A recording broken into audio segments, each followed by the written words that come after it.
Eh bien bonjour à tous et bienvenue dans la vidéo discussion numéro 9. Voilà, comme j'avais dit dans la vidéo précédente, j'avais dit peut-être que je ferais une vidéo rendant hommage à Eric Trapenier. Bon bah voilà, on va essayer d'en faire une aujourd'hui. Voilà, donc voilà, comme vous avez vu la phrase d'introduction pour introduire cette vidéo, voilà. L'animal humain, enfin l'être humain est le seul animal à avoir des bouts de parents. Voilà, donc signé Eric Trapenier. Voilà, donc on va essayer de partir de cette phrase-là par rapport à l'idée de décrire un peu le mouvement de la thérapie expérientielle. Voilà, bon, puisqu'effectivement l'approche d'Eric Trapenier, qui se rapproche un peu de l'approche de Carl Whitaker, dans cette approche de l'expérience, de la thérapie par l'expérience relationnelle. Il y a des légères différences. Enfin, je vais pas forcément vous expliquer parce que moi-même j'ai du mal à. Enfin, parce que Carl Whitaker c'est plus la thérapie expérientielle par la symbolique. Enfin bon, symbolique expérientielle. Enfin bon, c'est un peu complexe, donc ça reste encore un peu nébuleux pour moi. Voilà, mais en tout cas, on va davantage parler d'Eric Trapenier, voilà, de la thérapie expérientielle, enfin moi de ce que j'ai pu pratiquer avec lui pendant 4 ans. Pendant 4 années où j'ai eu la chance d'être formé par lui. Voilà, qui est pour moi ce monsieur c'est un visionnaire, enfin voilà, dans sa façon d'entrer en relation avec les gens. Voilà, c'est extrêmement je pense qu'on peut pas il faut le vivre, Eric Trapenier, on peut pas le décrire vraiment de comment enfin voilà, ça se vit, quoi, ça se vit dans la relation avec lui et dans l'observation de sa pratique, quand il fait les simulations, etc. Voilà, alors l'approche expérientielle, qu'est-ce que c'est c'est d'abord c'est comprendre que tout passe par la relation. Voilà, c'est ça. Et l'approche expérientielle, c'est l'approche de pouvoir se servir d'absolument. Il n'y a pas de recette toute faite dans la thérapie expérientielle. C'est vraiment l'ici et maintenant, quoi. Voilà, c'est qu'est-ce qu'on fait dans l'ici et maintenant, dans la relation, pour provoquer du changement, puisque c'est bien ça le but à la base par rapport à la thérapie familiale. Quand les gens viennent vous voir, c'est pour pouvoir changer pour aller mieux. Voilà, c'est ça, c'est ce qu'ils demandent. Enfin, c'est ce qu'ils demandent. C'est ce qu'ils demandent, même si parfois on comprend que les gens se plaignent avant de demander vraiment quelque chose. Mais voilà, ce qu'ils demandent, c'est le changement. Donc l'approche expérientielle, c'est une approche qui cherche à susciter ça, voilà, et qui s'inspire de divers courants. Voilà, il n'y a pas de, enfin, comme j'aime à dire, c'est une approche qui mange un peu, qui bouffe un peu à tous les râteliers. Voilà, il n'y a pas de, comme dirait Carl Whitaker, c'est une approche athéorique. Voilà, il n'y a pas vraiment de théorie toute faite. Enfin, ça va vraiment à contre-courant, enfin pas contre-courant, mais c'est vraiment une approche qui se nourrit d'échanges de pratiques, voilà, d'échanges de pratiques, et il n'y a pas vraiment de théorie toute faite, il n'y a rien de figé, tout est comme dirait Eric Trapenier, tout est bon dans le cochon, voilà. Tout est bon à prendre, quoi, voilà, et que n'importe quelle réalité peut servir dans la thérapie. Voilà, c'est-à-dire que n'importe quelle réalité peut être un outil à un moment donné pour servir la thérapie. Voilà. Et donc l'approche expérientielle, c'est avant tout une pratique qui se vit dans l'instant, voilà, dans l'instant, et ensuite après dans les échanges entre thérapeutes, entre soignants, donc d'échanger les expériences, voilà, d'échanger l'expérience. Enfin, le mot expérience, c'est vraiment le mot, enfin voilà, c'est le mot central quoi qu'il faut retenir, c'est que tout se base sur là-dessus. C'est quelle expérience on va mener, voilà, dans l'approche. Donc on comprend que c'est avant tout une approche qui nous amène, enfin bon voilà, pour continuer à parler un peu d'Éric Trapenier, parce que c'est quand même c'est pour cette vidéo, enfin voilà, la vidéo que je fais c'est quand même à son sujet. Donc Éric Trapenier, c'est quelqu'un qui voilà qui nous révèle à nous-mêmes nos propres compétences. Voilà, il nous mène vers nous-mêmes. Voilà, c'est-à-dire que c'est un monsieur qui nous fait voir de quoi on peut être, de quoi on est capable, de quoi on peut, il nous fait voir nos ressources. Voilà, c'est ça, à sa manière et de manière très authentique. Voilà, enfin pour moi, Éric Trapenier, c'est un monsieur authentique avec un grand A. Voilà, enfin, alors parfois c'est mal perçu parce que il est très irrévérencieux, il est très provocateur et il s'utilise énormément dans le contexte, donc on comprend que il va susciter volontairement de la crise dans la relation, etc. Il va tout le temps provoquer du déséquilibre relationnel. Enfin moi c'est comme ça que en le pratiquant et en l'observant pendant 4 années, c'est ce que j'ai compris, c'est que c'est un monsieur qui avant tout arrive à susciter un déséquilibre relationnel pour créer de la crise, créer de la nouveauté dans la relation et toujours par des effets de surprise, enfin voilà, on sait jamais où il va aller quoi. Voilà. Enfin moi comme je dis, même en commençant à bien le connaître, il va jamais là où on attend qu'il va aller. Il est toujours à un autre endroit, quoi. Il est jamais à l'endroit à laquelle on s'attend qu'il va aller. Non, il est imprévisible, quoi. Il est imprévisible, et c'est ce qui fait sa force. C'est ce qui fait sa force parce que il arrive du coup à créer un contexte authentique. Voilà, c'est ça, à créer une richesse contextuelle qui est énorme et qui fait qu'à un moment donné,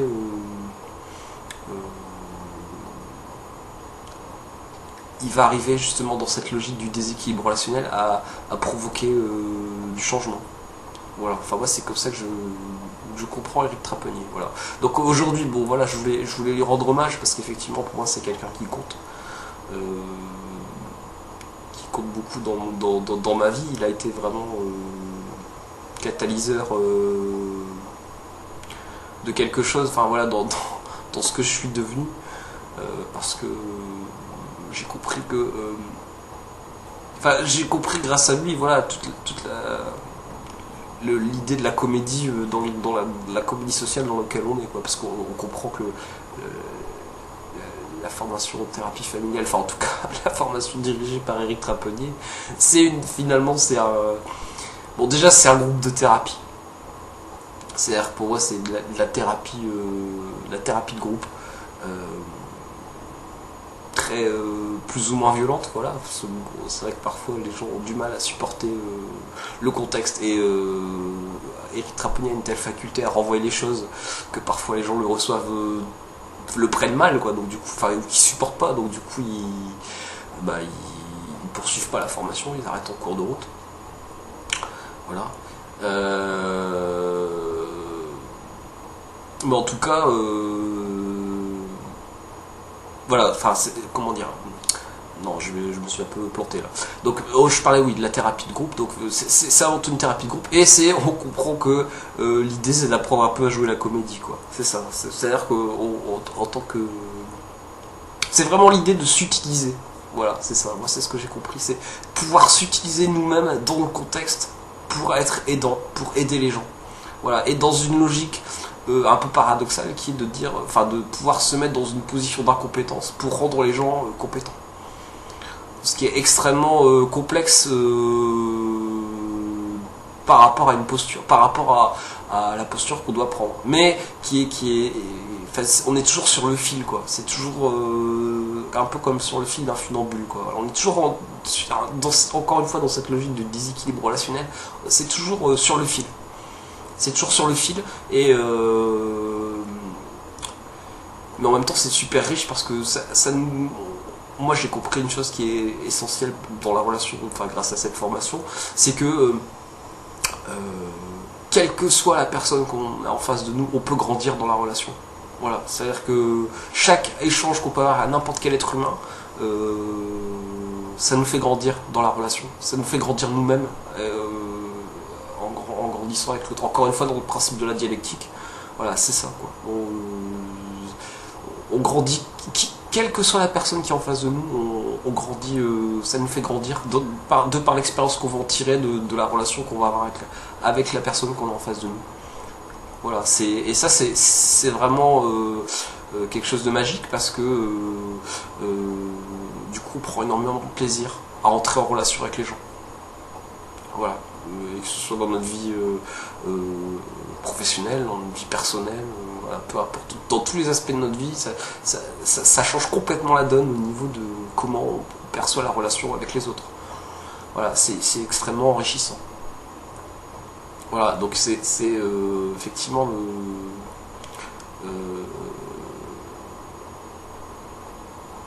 c'est une formation qui est pas forcément évidente parce qu'effectivement ça remet en question énormément de choses, mais en même temps je pense que le jeu en vaut vraiment la chandelle, quoi. Voilà, c'est ça, de pouvoir aller au bout de cette formation là, c'est vraiment il faut le vivre, quoi. Voilà, je pense qu'il n'y a pas il n'y a pas d'autres mots à expliquer. Je pense qu'il faut pouvoir le vivre à un moment donné, voilà. De vivre une expérience différente. C'est ça en fait que donner à vivre, enfin c'est ça la thérapie expérientielle, c'est donner à vivre à l'autre, aux autres, une expérience différente de ce qu'ils vivent d'habitude. Donc quand on commence à être ce que j'appellerais être dans la dissonance, quand on commence à être dissonant et à donner à vivre aux gens autre chose que ce qu'ils ont l'habitude de vivre, donc on commence à devenir thérapeutique. On comprend qu'on devient thérapeutique parce que on s'inscrit dans une authenticité. Donc à partir du moment où on commence à être dans une authenticité, les gens le sentent, quoi. Les gens le sentent, et du coup, c'est pour ça que Éric Trapenier, c'est quelqu'un que, même si effectivement il est parfois très provocateur, etc., enfin voilà, les gens reviennent, quoi. Les gens reviennent parce que c'est quelqu'un qui est très humain, enfin voilà, qui est d'une immense humanité, et du coup, les gens reviennent, même si c'est dans la provocation et que parfois il est dur dans ses propos, mais il est juste, c'est quelqu'un de juste, voilà. Et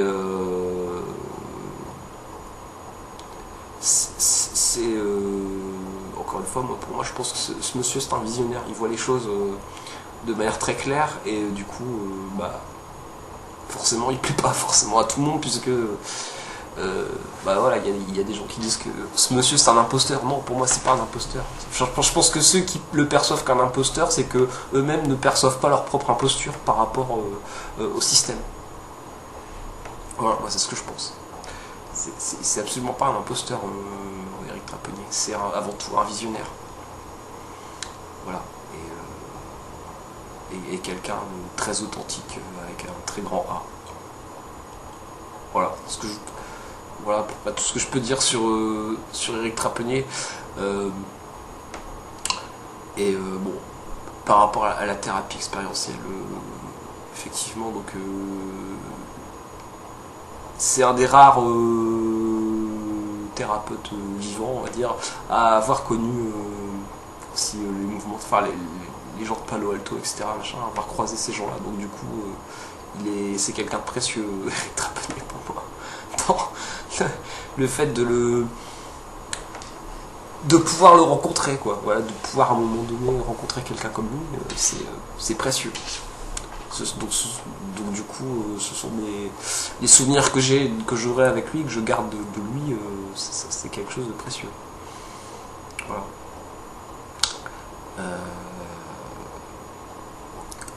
Donc voilà. Donc la thérapie familiale, enfin moi c'est quelque chose qui me passionne, parce que encore une fois, bon, ce que je disais dans la dernière vidéo, pour moi ça devient un combat politique de faire ce métier, et c'est l'approche, bon, l'autre versant c'est l'approche systémique, parce qu'effectivement par rapport à l'idée d'étudier les systèmes, ça permet de mieux comprendre le monde. Voilà, donc du coup, la systémie couplée à l'expérientiel, c'est extrêmement puissant. Comme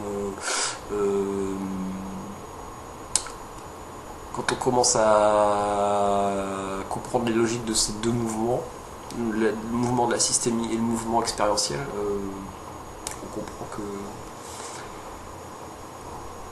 il n'y a pas de... comment dire, l'idée c'est de s'améliorer sans cesse dans les pratiques thérapeutiques. Donc et tout ça dans l'échange, dans la dialectique, dans les rapports humains, voilà, l'idée c'est toujours chercher à s'améliorer et à pas rester sur des acquis, quoi. Voilà. Et de pouvoir prendre à droite à gauche ce qui est bon pour pouvoir fonder son propre modèle thérapeutique. Voilà, comme, enfin, je sais plus si je l'ai dit, mais Eric Trapenier, bon, Eric Trapenier, ça n'intéresse pas que les gens fassent du Eric Trapenier. Ce qui intéresse Eric Trapenier, c'est que les gens fassent du eux-mêmes. Voilà, c'est ça. Donc, l'idée, c'est pas de copier Eric Trapenier. L'idée, c'est de pouvoir faire du nous-mêmes.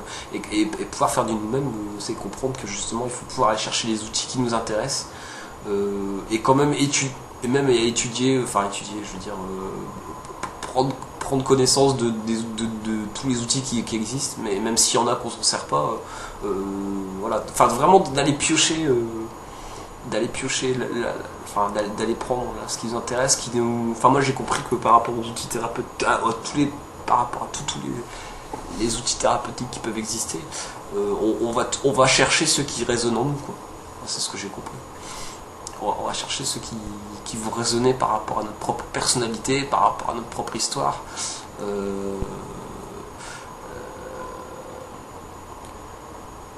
Voilà, quoi. On va chercher ce qui nous intéresse. Enfin, je pense que c'est un petit peu normal quelque part. On va pas utiliser des outils s'ils ne nous plaisent pas, voilà. Donc les différentes techniques de thérapie, on va s'approprier celle qui nous intéresse et puis après affiner. Il y a une espèce d'affinage, voilà, c'est-à-dire qu'après on affine la pratique. Voilà, d'ailleurs à ce sujet-là, moi ce qui m'a beaucoup aidé à comprendre la thérapie, c'est le judo. Voilà, j'ai fait 10 ans de judo, j'ai entre 6 et 16 ans. Le judo aide énormément à comprendre comment fonctionne la thérapie. Comment on peut appréhender la psychothérapie, la thérapie. Voilà. C'est une école de la vie, le judo. Il y a un code d'honneur, voilà, on apprend à respecter l'adversaire, etc. Et surtout, on apprend quand on le fait tomber, à pas lui faire mal. Voilà. Et à nous-mêmes ne pas nous faire mal non plus. Donc il y a un respect. Voilà. C'est ça. C'est pas un sport d'attaque, le judo, c'est un sport de défense. C'est un sport d'honneur. Voilà. Et la thérapie, je pense que c'est un sport d'honneur aussi. Voilà, il y a un code. Pour moi, le seul code justement qui se suffit à lui-même, c'est le code d'honneur. À l'image du code d'honneur des samouraïs. Voilà. Voilà, le code d'honneur. Donc le judo, il y a un code d'honneur, et par rapport à la thérapie, on comprend que par rapport à l'idée de l'éthique, c'est la même chose.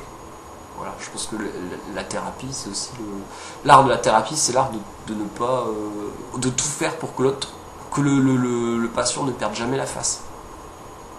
C'est ça. Quoi qu'il arrive, il faut jamais que dans une éthique, encore une fois, ça s'inscrit dans une éthique, qu'il ne perde jamais la face.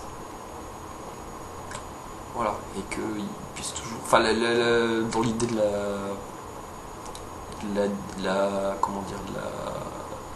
l'art de la maïeutique, donc l'art de faire accoucher l'autre de lui-même, il faut toujours être, c'est l'alternance de claques et de caresses qui fait, on comprend que c'est ce qui permet de faire accoucher l'autre de lui-même, la claque et la caresse, tout le temps, claque, caresse, et donc pour pouvoir qualifier les gens. Parce qu'on vit dans une société de la moi je pense que malheureusement on vit dans une société de la disqualification, c'est-à-dire qu'on comprend que ce qui intéresse les gens pour se mettre en valeur, c'est de disqualifier les autres. Voilà, de dire lui il sait pas faire ceci, il sait pas faire cela, machin. Non, dans la logique de la maïotique, l'idée c'est de pouvoir qualifier les gens et pas les disqualifier. Donc de toujours bon, montrer aussi les défauts, voilà, mais de surtout aussi pointer les qualités. Voilà, de pouvoir être dans une logique de qualification et pas de disqualification. Voilà, donc l'art de la maïotique c'est ça, c'est l'idée c'est de pouvoir encore une fois, un peu dans cette logique en miroir, de faire voir aux gens de comment ils peuvent être. Donc ça se joue dans l'expérience relationnelle. Voilà, on comprend que ça se joue dans l'expérience relationnelle. Donc de leur donner, de leur faire voir que c'est pas dangereux d'être authentique. Voilà, de dire, de montrer aux gens, pas forcément de le dire, mais de le montrer. Qu'on peut être authentique. Donc en montrant clairement aussi nos limites. Voilà, c'est ça. J'ai appris à... J'ai eu la chance de pouvoir apprendre à montrer clairement mes limites. Et sans avoir peur de passer pour quelqu'un d'incompétent. Sans ne plus avoir peur de passer pour quelqu'un d'incompétent. Voilà, parce que le problème effectivement dans le monde professionnel souvent c'est que il faut surtout pas montrer ses limites. Sinon on passe pour quelqu'un d'incompétent. Et je pense qu'il faut pas se tromper entre l'insuffisance et l'incompétence, qui sont deux choses différentes. Voilà. Enfin d'ailleurs c'est Eric Trapenier qui m'a appris ça au passage, de ne pas confondre insuffisance et incompétence, c'est deux choses complètement différentes. L'insuffisance c'est dans la nature humaine, on est tous insuffisants de nature. La compétence c'est autre chose. La compétence, enfin comme je dis moi, la compétence ça n'existe pas. La compétence ne s'inscrit que dans un mouvement relationnel. Ça aussi c'est Eric qui me l'a appris d'ailleurs. La compétence ce n'est qu'un mouvement relationnel. On peut être le meilleur éducateur, le meilleur thérapeute du monde, si les gens ont envie de vous faire passer pour un incompétent, vous resterez incompétent. Vous serez incompétent à les aider. Voilà. La compétence elle n'existe pas. La compétence c'est la confiance que placent en vous les gens à jouer un rôle. C'est ça la compétence pour moi. Voilà, si demain, je sais pas, vous avez un patron, un boss, un directeur, si vous avez envie de le faire passer pour un incompétent, bah, il restera compétent, même si effectivement il fait bien son travail. Pour vous, il restera incompétent. Tout ça, ça ne se joue que dans la relation, l'idée de la compétence. C'est ce que j'ai compris. Voilà. Quand quelqu'un parle de quelqu'un d'autre, il parle pas en réalité, il parle pas de cet autre, il parle de sa relation à l'autre. Donc c'est ça. Dans la compétence, c'est la même idée. Ça se joue que dans la relation. Pour quelqu'un, enfin je veux dire, par rapport à une situation, une personne pourrait paraître compétente, puis pour une autre, il pourrait paraître complètement incompétent. Enfin je veux dire, ça veut rien dire la compétence, quelque part. Moi je pense que la seule compétence authentique, c'est celle de vivre. Le reste, ça se situe que dans un contexte. Voilà. Donc, les diplômes, par exemple, c'est pareil. Enfin, je veux dire, les diplômes n'ouvrent qu'à un rôle, ça n'ouvre pas la compétence. Ça nous ouvre des portes, mais ça n'ouvre pas la compétence. Voilà. Donc, ouais, voilà. Enfin, c'est ce que je pense. Le diplôme n'ouvre qu'à un rôle. Il n'y a pas de... C'est pas parce qu'on passe nos diplômes, enfin qu'on passe un diplôme qu'on est quelqu'un de compétent. Ça veut absolument rien dire, ça. Voilà. Comme je dis de manière un peu provocatrice, je pense que toute thérapie est bonne à prendre. En revanche, je suis pas sûr que tout thérapeute soit bon à consulter. Voilà. C'est ça. Mais bon, après... je me rends compte que je me contredis un peu parce que bon, voilà, après ça dépend aussi de la relation qu'on va avoir avec le thérapeute. Donc bon, voilà. Mais bon, effectivement, il y a quand même des gens qui posent question quand même dans leur pratique. Voilà, enfin je veux dire, il y a quand même l'idée dans la thérapie où il y a quand même des charlatans, quoi. Voilà. Il y a des gens qui le pensent et on a pu assister à des choses effectivement comme questionnantes par rapport à justement à l'éthique, par rapport à toutes ces choses-là. Bon, voilà, il faut quand même faire attention à choisir un thérapeute qualifié, enfin je veux dire, qu'il soit reconnu, enfin je veux dire qu'il soit, ouais voilà, qu'il soit reconnu, qu'il ait une... Enfin, moi je pense que ça marche beaucoup avec la réputation aussi finalement, on comprend ça. Voilà, on comprend que tout ça, ça fonctionne par rapport à la réputation. Mais après, je pense que c'est aussi d'abord les résultats sur le terrain, quoi. Voilà, qui vont faire qu'à un moment donné, on va nous mettre dans une position d'expert. Voilà. Bon, enfin, même moi aussi, je pense que moi, ça m'intéresse pas d'être un expert et de devenir un expert. Moi, je pense que c'est important de pouvoir euh, donner son avis et de pas avoir peur de passer pour un con. Dire moi, quand on me demande mon avis, je donne mon avis, puis si je passe pour un con, je m'en fous, quoi. Voilà, j'en ai rien à foutre. Je donne mon avis.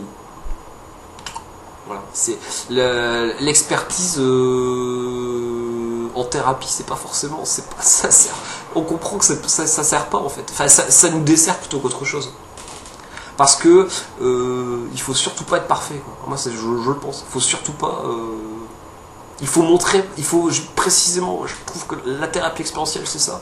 C'est de pouvoir montrer aux gens que justement, il n'y a pas besoin d'être parfait pour être heureux, quoi. Voilà, et qu'on peut être maladroit, qu'on peut penser maladroitement, qu'on peut dire des bêtises, qu'on peut dire des conneries. Enfin, il faut pouvoir montrer aux gens, leur montrer de comment ils peuvent à un moment donné se pardonner leurs imperfections. Moi, je trouve que c'est hyper important. Donc être en position d'expert, je trouve que c'est pas une bonne idée pour faire la thérapie. Je pense qu'il vaut mieux être dans une logique de chercher avant tout à créer un contexte riche dans la relation. Voilà, enfin, comme dit, là je vais reprendre une phrase d'Éric Trapenier, la thérapie c'est pas produire du savoir, la thérapie c'est produire de la relation. Ça ne se situe pas dans la production de savoir, ça se situe dans la production de la relation. Donc quand on comprend ça, on comprend que l'expertise, ça sert à rien. Je veux dire, c'est l'idée de la position basse, quoi. Il faut rester dans une position basse, dans une position humble. Voilà. Voilà, parce que c'est ce qui permet de révéler aux gens leurs compétences à vivre en famille, à entrer en relation sereine avec les gens, enfin ça leur montre qu'ils peuvent, voilà, encore une fois dans cette logique expérientielle, ça leur montre qu'ils peuvent agir autrement pour être en relation plus sereinement les uns avec les autres. Voilà, et que les jeux toxiques peuvent s'arrêter. Voilà, là aussi je reprends une phrase d'Éric Trapenier. Les jeux toxiques, il faut pouvoir montrer aux gens que les jeux toxiques peuvent s'arrêter dans la relation. Et qu'on peut faire autrement. Et pour ça, donc il faut pouvoir justement s'autoriser à être authentique. Voilà, et comme j'ai dit il y a quelques vidéos, l'authenticité, malheureusement, ça devient un gros mot dans la société dans laquelle on vit. Ça devient presque un gros mot. Voilà, parce que quand on commence à être authentique, on dérange. Voilà, parce qu'on vit dans une société aseptisée, on vit dans une société formatée, on vit dans une société où il faut que tout soit politiquement correct. Voilà, donc quand on commence à vouloir être authentique, on dérange. Et c'est pour ça qu'Éric Trapenier parfois dérange, parce qu'il est authentique. Voilà. Donc, mais en même temps, on comprend que c'est ça qui fonctionne pour aider les gens. Voilà. Enfin, en tout cas, moi, c'est la conclusion à laquelle je suis arrivé. Voilà. Quand on fait un énorme travail, enfin un travail sur soi-même. Ouais, je dis un énorme travail sur soi-même, mais il faut un énorme travail sur soi-même, je pense, pour arriver au niveau d'Éric Trapenier. Voilà.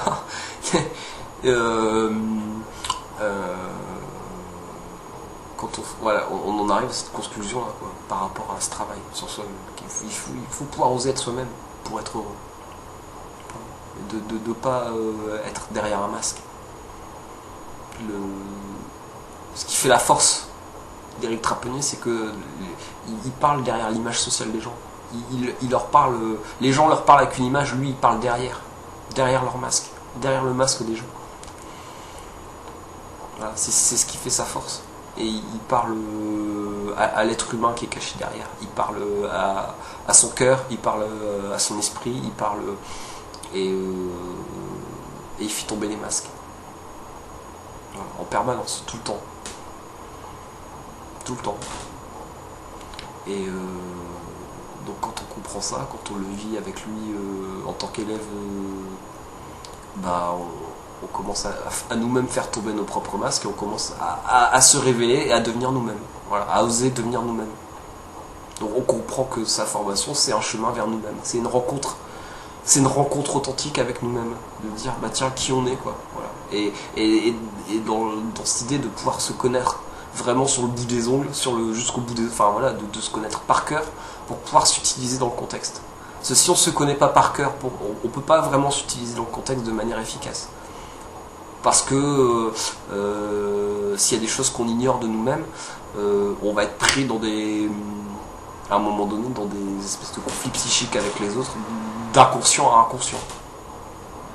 Voilà, parce qu'on n'aura pas forcément tout résolu de notre propre histoire. Donc c'est important, je pense, pour faire ce métier, de pouvoir résoudre absolument tous les aspects de notre vie, de notre propre histoire. Voilà, comme je dis, de pouvoir régler nos comptes. Enfin, pour regarder, moi je pense que pour regarder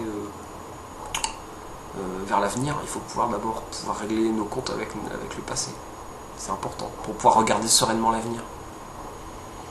Voilà. Parce que sinon on reste enfermé dans des répétitions par rapport à notre scénario de vie, à un scénario de vie qui va faire qu'on va perdre. Voilà, parce qu'on a tous des scénarios de vie, voilà. Et il y a des scénarios gagnants, des scénarios perdants. Donc les gens qui malheureusement ont vécu des choses difficiles, souvent ils vivent dans des scénarios de vie perdants. Des scénarios de vie dans lesquels ils vérifient qu'ils vont perdre.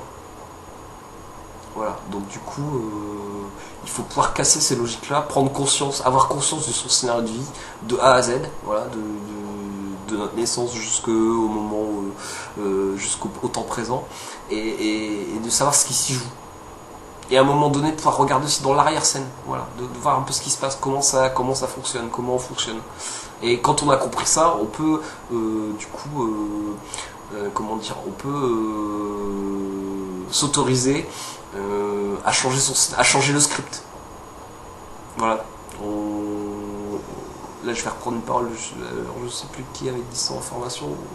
Je crois que c'est. Ouais, non, je ne me souviens plus. Vendelray, peut-être, qui avait dit on scénarise comme on respire. Voilà. Effectivement, on se joue tous des films, quoi.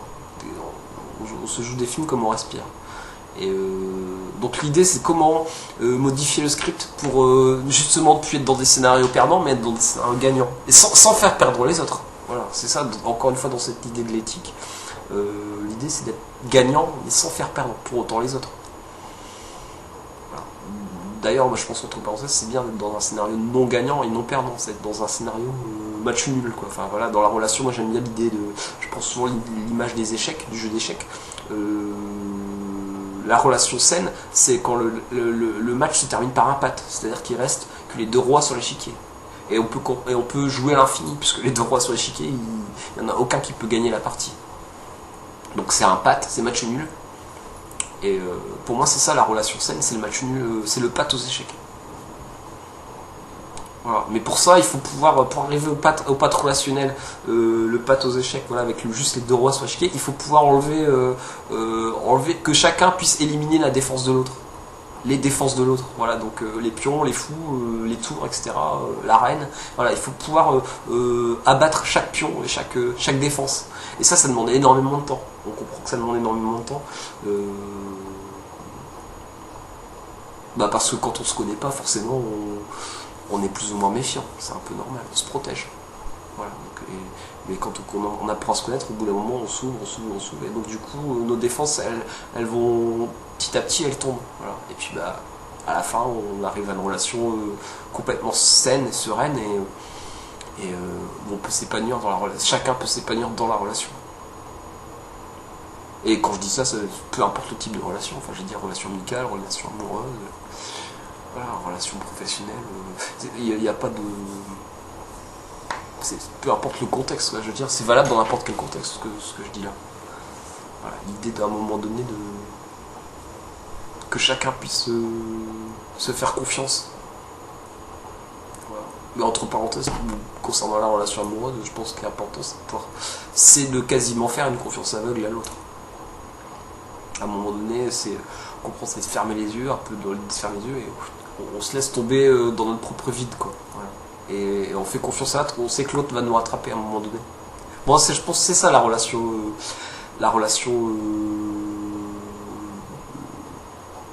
comment dire, courte échelle, ce que moi j'appelle la relation courte échelle. Voilà, la relation qui nous fait grandir l'un l'autre. On est un peu un filet, chacun est un filet de sécurité pour l'autre. Voilà, moi j'aime bien encore l'idée du funambule, c'est un peu la même chose, c'est-à-dire que si on tombe de son fil, il y a l'autre qui nous récupère dans le filet de sécurité. Voilà, et inversement, enfin voilà, c'est encore une fois, c'est dans un esprit coopératif. Voilà, l'idée de la relation courte échelle, c'est celle-là. Tu tombes dans ton trou, je t'aide à remonter de ton trou, toi tu tombes dans le mien, enfin voilà, on s'aide mutuellement, c'est la courte échelle, on se fait la courte échelle. Et du coup, on peut petit à petit grimper en qualité dans la relation. Voilà, et ça se joue dans le temps. Dans cette idée de se laisser tomber chacun dans ce que moi j'appelle notre temps réel. Voilà. Notre temps du réel, à distinguer du temps réel. Voilà. Le temps réel, c'est ce qui se vit, comment dire, rien n'est trop tôt, rien n'est trop tard dans le temps réel. Chaque événement arrive là au moment où il doit arriver. Et le temps du réel, pour moi, c'est notre horloge interne. Le temps du réel, c'est davantage, on comprend, donc c'est un mouvement, bon, quand on vit l'expérience du réel, on comprend que le temps du réel, c'est un mouvement tourbillonnant. C'est pas, bon, ça c'est un mythe qu'il faut à tout prix casser. Le temps, c'est pas linéaire. C'est absolument pas linéaire. Enfin, moi, quand je vois les frises chronologiques, les machins, ça me fait marrer parce que le temps est pas linéaire. C'est pas quelque chose de linéaire. Le temps est quelque chose de circulaire. Voilà. Et donc, on comprend que le temps, notre temps du réel, c'est quelque chose c'est un mouvement qui tourbillonne à l'intérieur de nous, ce sont des cycles. Voilà. Et d'ailleurs, je mets en lien aussi avec la pensée linéaire et la pensée circulaire, c'est la même chose. Quand on commence à penser de manière circulaire et à penser le temps de manière circulaire, ça change complètement la donne dans la façon de voir le monde, de voir les choses. Mais la frise chronologique, c'est bon, si ça sert, hein, je veux dire, pour mettre des dates, etc. Voilà, ça a permis d'y voir clair quand même mais c'est pas ça la nature du temps. La vraie nature du temps, elle est circulaire. Voilà. Et là-dessus, j'en profite du coup pour rendre un hommage à deux autres personnes qui sont pour l'un qui est prof de... Alors je sais pas, parce que là ça fait un moment que j'ai pas de contact. Prof de batterie, Pascal Cheferzik, mon premier prof de batterie. Je me souviens qu'il me donnait des cours quand j'étais au CMA de rythme et de circulation, ce qu'ils appelaient eux des cours de rythme et de circulation. Et donc lui-même, son maître, qui était Michel Stanziano, voilà, qui a écrit un pédagogue, qui a écrit des bouquins sur la pédagogie musicale, etc. Qui a formé Pascal Cheferzik. C'est eux qui m'ont appris la nature du temps, quoi. Que le temps, c'était pas quelque chose de linéaire, c'est quelque chose avant tout de circulaire, qui circule dans le corps, voilà. Et notre temps du réel, c'est ça, ça tourne dans notre corps, voilà. Et qu'il faut pouvoir le sentir, quoi. Il faut pouvoir le vivre à un moment donné, ce mouvement cyclique, voilà. Le temps du réel, c'est ça. Voilà. Et donc encore une fois, donc du coup quand on comprend ça, on comprend l'idée de l'évolution. Voilà, tout ça, on évolue dans des cycles, dans le cycle de la vie. Voilà, on meurt, enfin je veux dire on est, on vit, on pousse, on fan, on meurt. Enfin, je veux dire, on fan, j'aime bien l'idée de le mettre en lien avec l'idée de la plante, un peu, ça peut la même chose, comme une fleur, quoi. Voilà. Une fleur, elle sort de terre, elle fait des tiges, etc. Ça va pousser, à un moment donné, ça va fleurir, et puis ça va faner. Et puis les pétales, tout ça, ça va tomber, puis ça va refaire de l'engrais, et ça repousse, quoi. C'est ça le cycle de la vie, voilà. Et du coup, quand on comment dire, quand on appréhende ça, quand on intègre la mort dans le cycle de la vie, justement, bah, la mort, du coup, elle est beaucoup moins angoissante. C'est quelque chose qui fait beaucoup moins peur, puisque on comprend que ça fait partie du cycle de la vie. La mort, c'est quelque chose de... On meurt tous un jour, quoi, de toute façon, donc... ça fait partie du cycle de la vie, ça fait partie des lois de la nature qu'on peut pas, qui pour moi sont inviolables, qu'on devrait pas essayer de violer. Enfin voilà, l'autre jour j'ai lu un article, voilà, je sais plus où j'avais vu ça, sur internet probablement, oui c'était sur internet, d'un article qui expliquait que voilà, les scientifiques essayaient de rendre les gens immortels. Enfin moi je trouve que c'est une grave erreur. C'est quelque chose, c'est une imposture, quoi. Voilà. On peut pas s'amuser à violer les lois de la nature, quoi. On n'a pas à se prendre pour Dieu, quoi. Enfin, là-dessus, je suis, enfin vraiment, moi je me dis, mais putain qu'on est con, quoi. Voilà. L'homme est vraiment très con, quoi. Et pour qu'il y ait des scientifiques, enfin voilà, qui s'amusent à faire ça, enfin mais pourquoi ne, enfin, justement, il faut mourir à un moment donné pour pouvoir laisser grandir nos enfants. Voilà, c'est ça, l'idée de mourir, elle est là. C'est pour pouvoir... c'est une histoire, une évolution. Voilà, on n'a pas à violer cette loi-là. Moi, je le pense. Enfin, je le pense profondément. Voilà. Les lois de la nature, on n'a pas à les violer, quoi. On n'a pas à essayer d'aller à l'encontre de la nature. Voilà, la nature, quoi qu'on fasse, de toute façon, à un moment donné, la nature reprendra ses droits. Donc, encore une fois, si on fait trop les cons, Dieu et la nature, ils reprendront leurs droits, il n'y a aucun problème. Voilà. Bon, je m'aperçois que j'ai encore une fois dévié du sujet de départ. Bon, voilà, le sujet de départ, c'était... bon, l'idée, c'était au départ de faire une vidéo hommage à Eric Trapenier. Bon, voilà, on va revenir quand même un peu sur ce thème. Enfin, voilà, sur la thérapie expérientielle, sur Eric. Voilà. Enfin, moi, j'ai compris que la thérapie, enfin, la formation que proposait Eric, voilà, donc en 4 années. Et bon, il propose aussi d'autres formations. Enfin, voilà, si vous avez l'occasion d'aller sur son site, on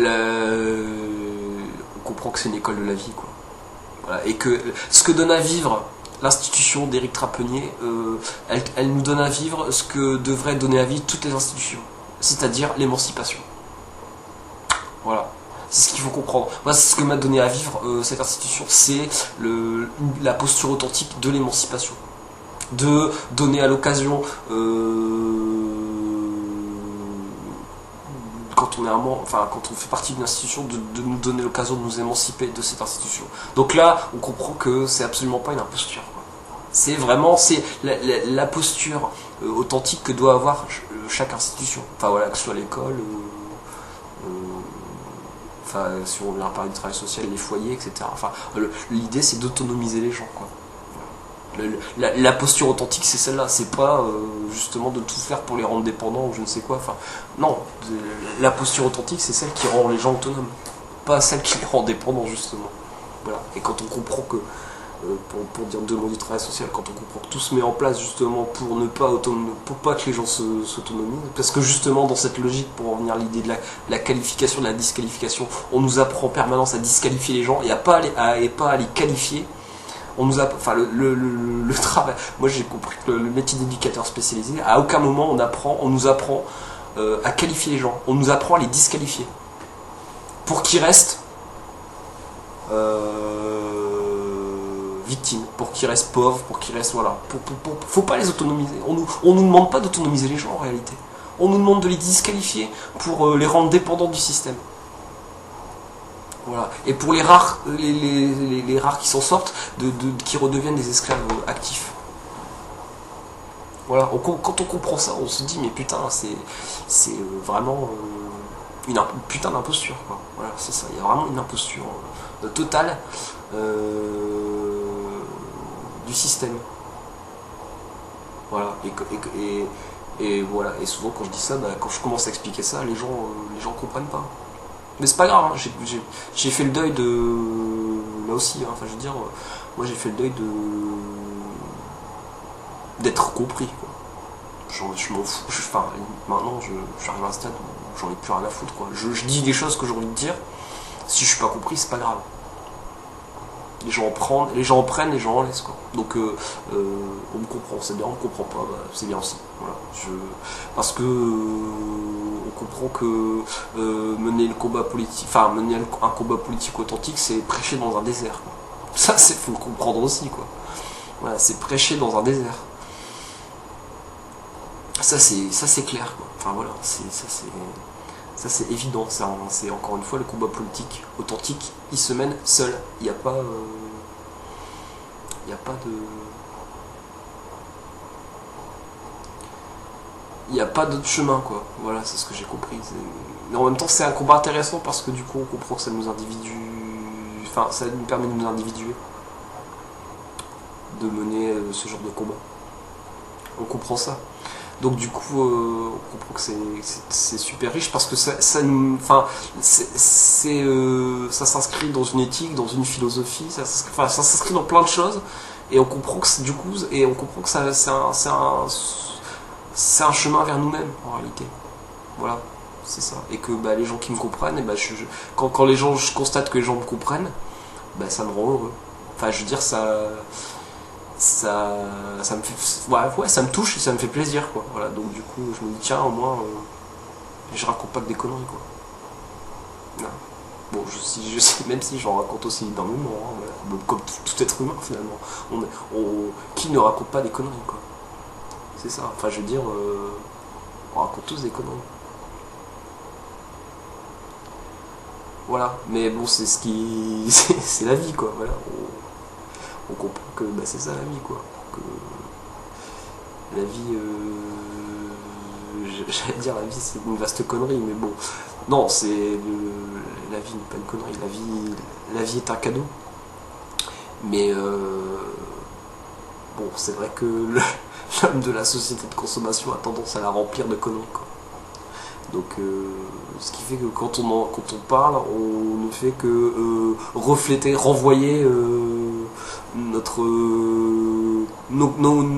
construction collective. Voilà, on ne communique que sur ce qu'on voit. Donc, quand on sort dans la rue, voilà, qu'est-ce qu'on voit? On voit la connerie de la société de consommation, donc on ne peut que sortir des conneries, fatalement. Voilà, c'est ça, et c'est ce qu'il faut comprendre. Moi, c'est ce que j'ai compris. On est en miroir. On est en miroir il y a toujours là je vais reprendre les pensées d'un ami, voilà, de Cyril, voilà, d'un ami qui s'appelle Cyril. Il y a un triptyque, c'est-à-dire le groupe, enfin il y a l'individu, le groupe et l'institution. Voilà, c'est toujours ça. Il y a toujours il y a toujours un triptyque qui tourne autour de ça. Et si on replace l'institution par rapport à la société de consommation, voilà, on comprend que l'individu, il est toujours en conflit permanent. On est en conflit permanent avec l'ensemble, quoi. Donc du coup, comme on est face à l'institution, face à l'individu face à la société de consommation, il ne peut que renvoyer des choses de ce qu'il voit, quoi. Enfin, ouais, moi, c'est ce que j'ai compris. Et du coup, ce qui permet de sortir de ça, c'est l'art. C'est ce que j'ai compris aussi. Ce qui permet de penser en dehors de la société de consommation, c'est l'art. Parce que l'art, la pratique artistique, ça permet de créer un langage. Voilà, et de créer un langage en dehors du langage de la société de consommation. C'est ce qui permet d'inventer du langage. L'art, c'est ça, par rapport à l'idée de la communication. L'art, c'est ce qui permet d'inventer du langage, de créer du langage. Donc du coup, l'art nous libère, l'art libère parce que ça permet de créer du langage, et créer du langage en dehors du langage qu'on nous renvoie en permanence, qu'on nous inculque en permanence par la société de consommation, par le modèle de la société de consommation. Donc le langage artistique, c'est vachement important de pouvoir maîtriser ce langage. Et on comprend que c'est un langage avant tout de l'inconscient et du subconscient. C'est pas un langage de la conscience. C'est un langage qui va beaucoup plus profond en nous-mêmes. Voilà, quand je crée, je me surprends souvent moi-même de ce que je crée. Parce que au fond de moi-même, je sais ce que ça veut dire, ce que je crée, mais en même temps, j'ai le sentiment de ne pas vraiment savoir. C'est assez étrange comme expérience à vivre, ça, quand on crée, de comprendre ce qu'on fait, de comprendre sans le comprendre. Et on comprend en même temps qu'on crée un langage, qu'on crée des signes. Voilà, on invente des signes.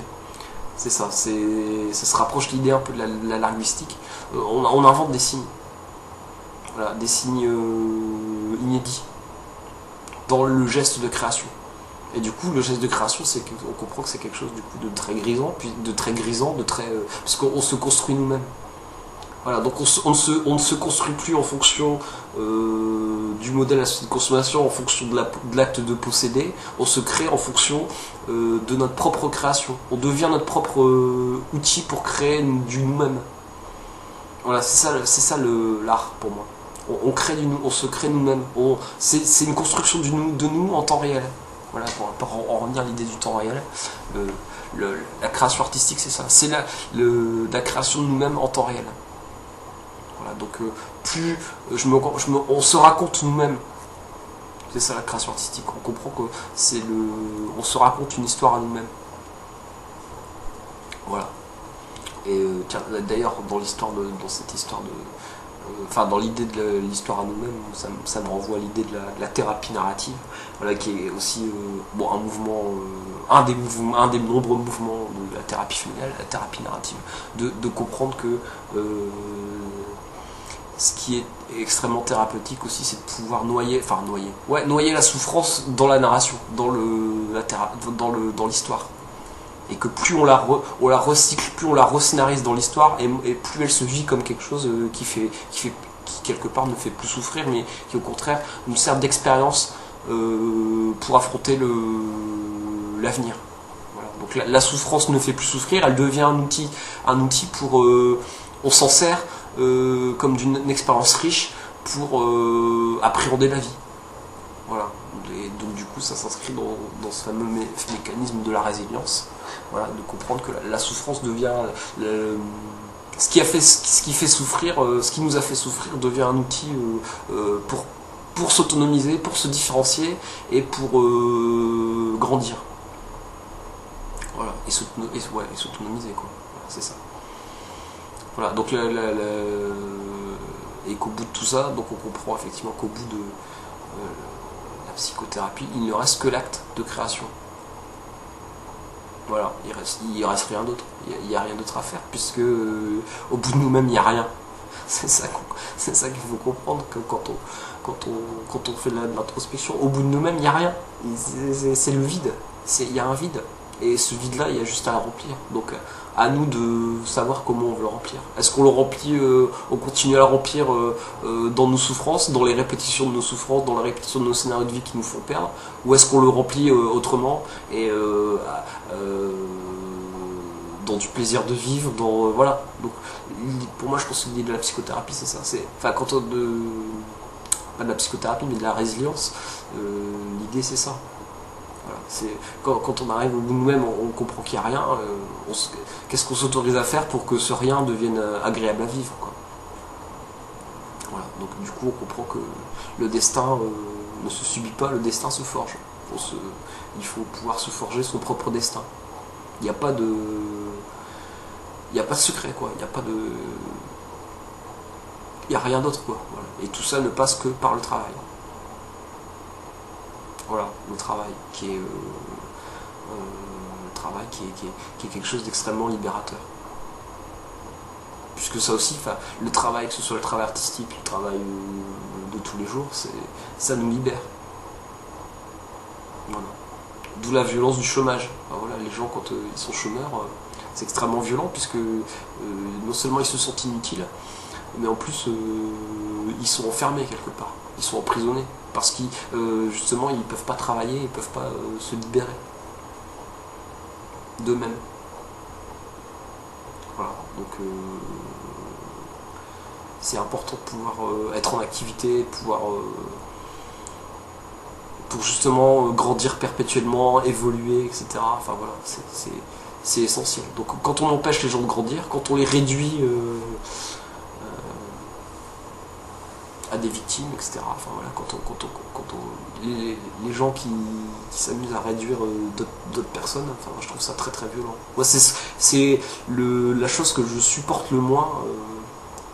Probablement c'est la chose que je supporte le moins en tant qu'être humain, c'est de voir quelqu'un réduire quelqu'un d'autre. Ça c'est quelque chose que je supporte pas. Je peux pas quoi. C'est encore une fois dans ces logiques de disqualification. Voilà, quand on comprend que la consommation c'est une société de la disqualification. C'est l'injustice perpétuelle et totale quoi. Voilà, c'est ça. Donc les gens qui sont, enfin, en tout cas moi c'est comme ça que je vois les choses, que je vis les choses, les gens qui sont en haut de la pyramide sociale écrasent ceux qui sont en dessous, pour surtout rester au-dessus quoi. Voilà, parce qu'encore une fois il y a une imposture dans l'idée de, on a les meilleures cartes, donc du coup on n'a pas envie de les rejouer, donc on va tricher pour les garder. Voilà. Donc, et puis on va accepter ceux qui se font bien voir. Donc dans l'idée de la société pornographique, l'idée de, pour réussir il faut faire la prostituée, il faut faire la pute. Il faut coucher quoi. C'est la société de l'horizontalité, voilà, comme je dis, c'est encore une fois par rapport à la transcendance horizontale et verticale, la société pornographique c'est la société de l'horizontalité au sens strict du terme quoi. Il faut coucher pour réussir. Voilà. Donc quand on comprend ça,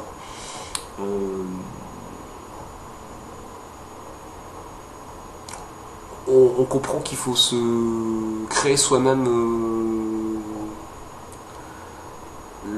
la réalité dans laquelle on va devenir autonome.